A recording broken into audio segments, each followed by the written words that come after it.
All right, welcome back to the second part. Take-home assignment 3. Take-home assignment 2, question 3. So you can see I've already copied and pasted in the template that I made for this problem. So you see the net present values, the capital requirements, capital funds available, the projects, whether or not we're funding them, and our net present value, and so on and so forth.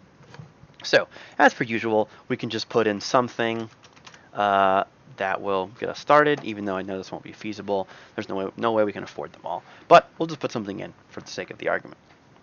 Okay, so our planned expenditures for year 1.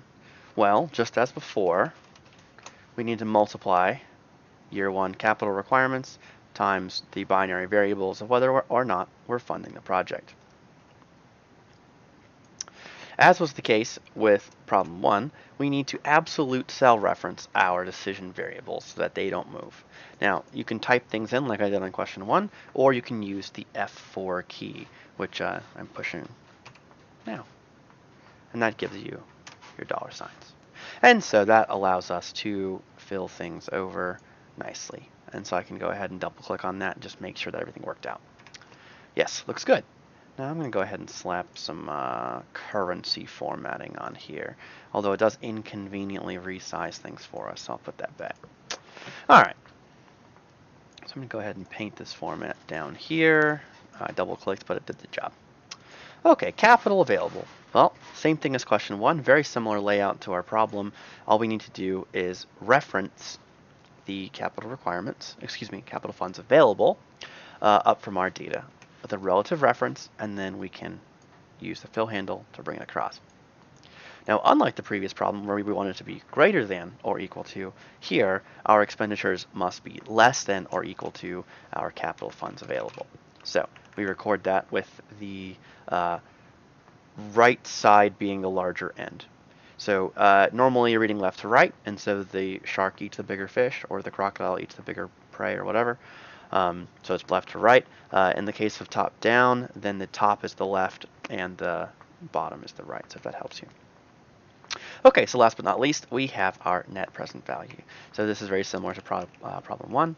We simply take a sum product of our projects funded and the net present value, which for this solution, which we already know is infeasible, we're making a whopping $35,500.